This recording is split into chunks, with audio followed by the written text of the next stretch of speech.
Then mic hand over ചെയ്യട്ടെ. കൈയടി എവിടെ? Come on. Over to you, sir. Good evening. തീർച്ചയായിട്ടും വലിയൊരു റെസ്പോൺസിബിലിറ്റിയാണ്, ടെൻഷനുണ്ട്. കാരണം ഞാനൊരു സിനിമ ചെയ്യുമ്പോൾ എപ്പോഴും എല്ലാവരും പിന്നെ ഒരു ത്രില്ലറൂടെ ആകുമ്പോൾ എല്ലാവരും അതിൻ്റെ ഒരു എക്സ്പെക്റ്റേഷൻ ലെവൽ കൂടുതലാണ്. അതുകൊണ്ട് ഈ സിനിമയെക്കുറിച്ച് എനിക്ക് പറയാനുള്ളത്, ഇതൊരു ത്രില്ലർ തന്നെയാണ്. ബട്ട് ഭയങ്കര ഒരു ഇമോഷണൽ ത്രില്ലറല്ല, കുറച്ചുകൂടെ ഇവൻറ്റ്ഫുൾ ആയിട്ടുള്ളൊരു ത്രില്ലർ. അതിൻ്റെ ഒരു കഥയുടെ സ്ട്രക്ചർ എങ്ങനെയാണ്, വൺസ് ഇത് സ്റ്റാർട്ട് ചെയ്ത് ടേക്ക് ഓഫ് ചെയ്ത് കഴിഞ്ഞാൽ പിന്നെ അതൊരു ഒരൊറ്റ പോക്കാണ്. അത് നമുക്ക് ഈവൻ സോങ് പോലും അതിൻ്റെ ഒരു ചെറിയ പോർഷനിൽ നമുക്ക് കാണിക്കുന്നുള്ളൂ. അപ്പോൾ ഇതിനെക്കുറിച്ച് എന്താ പറയുക, ഭയങ്കരമായ സസ്പെൻസ്, ട്വിസ്റ്റ് എന്നൊക്കെ പറഞ്ഞാൽ ഒത്തിരി ആൾക്കാർക്ക് പ്രതീക്ഷകളുണ്ട്. സർപ്രൈസ് എലമെൻറ്റ്സ് ഉണ്ട് ഓഫ് കോഴ്സ്. പിന്നെ ഇത് ബേസിക്കലി ഇതൊരു അപർണയുടെ ക്യാരക്ടറിനെ റിവോൾവ് ചെയ്താണ് സിനിമ നിൽക്കുന്നത്. ഇതിൻ്റെ കഥയുടെ പ്രോഗ്രഷൻ അപർണയുടെ അബി എന്ന് പറയുന്ന ക്യാരക്ടറിലെ ജീവിതത്തിലേക്ക് വരുന്ന 2-3 ക്യാരക്ടേഴ്സ്, അവരുടെ അപർണയുടെ പ്രശ്നം അവരുടെയും പ്രശ്നമായി മാറുന്നു. ആ യാത്രയിൽ അവർ ഫേസ് ചെയ്യുന്ന പ്രശ്നങ്ങൾ, ആ പ്രശ്നങ്ങളുടെ അടുത്തേക്ക് ചെല്ലുമ്പോൾ ആണ് അവർ മനസ്സിലാക്കുന്നത് അവർ കണ്ട പ്രശ്നമായിരുന്നില്ല എന്നുള്ളത്. That's why we put that name mirage. ബാക്കി മാക്സിമം ഞങ്ങളുടെ പരിശ്രമിച്ച് അധ്വാനിച്ചൊരു സിനിമ ചെയ്തു. You are the decision makers. അപ്പോൾ ഞാൻ എൻ്റെ സിനിമയെക്കുറിച്ച് എന്ത് പറയാനാണ്, നിങ്ങൾ കണ്ടിട്ട് വിലയിരുത്തുക. നല്ലതാണെങ്കിൽ സപ്പോർട്ട് ചെയ്യുക. തീർച്ചയായിട്ടും we need your blessings. It's A team effort.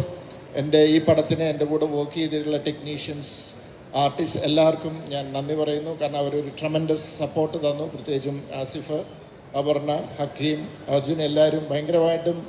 അതുകൊണ്ട് ഞങ്ങൾ പ്ലാൻ ചെയ്ത പോലെയൊക്കെ തന്നെ ഷൂട്ടിങ് തീർത്തെടുക്കാൻ പറ്റി.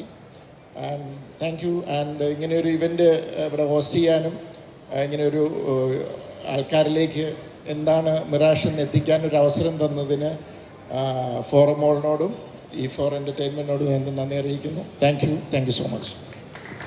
Thank you so much sir. സാറിൻ്റെ ഓരോ ത്രില്ലർ സിനിമ കഴിയുമ്പോഴും അത് അത്രയും ഒരു ത്രില്ലിങ് എലമെൻറ്റിലാണ് അവസാനിക്കാറുള്ളത്. സിനിമയിലുടനീളം നമ്മളെ സീറ്റിൽ പിടിച്ചിരുത്തുന്ന ഒരുപാട് എലമെൻസും കാണാറുണ്ട്.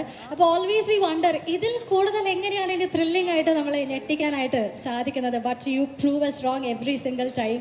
ആൻഡ് മൈ ക്വസ്റ്റ്യൻ ഇസ്, ഇതുവരെ ചെയ്ത ത്രില്ലർ സിനിമകളേക്കാൾ മേലെ നമ്മളെ ത്രില്ലടിപ്പിക്കുന്ന സിനിമയായിരിക്കുമോ മിറാഷ്?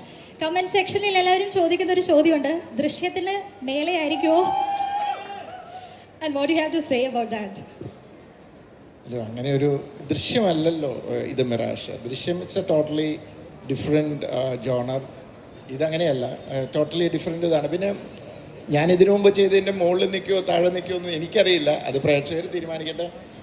ബേസിക്കലി ഞാൻ എപ്പോഴും സിനിമയെ കാണുന്നത് ഒരു എൻ്റർടൈൻമെൻറ്റ് ഫാക്ട് ഇതായിട്ടാണ്. അപ്പം ഞാൻ സിനിമ ചെയ്യുമ്പോൾ ഞാൻ ഉദ്ദേശിക്കുന്നത് വെച്ചാൽ നിങ്ങൾ തിയേറ്ററിൽ വരുമ്പോൾ നിങ്ങൾ എൻ്റർടൈൻ ചെയ്യുക. അതിപ്പോൾ ത്രില്ലറോ ഹ്യൂമറോ ഡ്രാമയോ എന്തായാലും നിങ്ങളെ എൻ്റർടൈൻ ചെയ്യാനാണ് ശ്രമിക്കുന്നത്.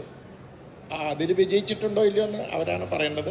അതുകൊണ്ട് എൻ്റെ സിനിമയുടെ ഒന്ന് റിവ്യൂ ചെയ്യാൻ പ്രീവിയസ് ഫിലിമുമായിട്ടൊരു കമ്പാരിസണ് എനിക്ക് താല്പര്യമില്ല. അവർ ചെയ്യട്ടെ.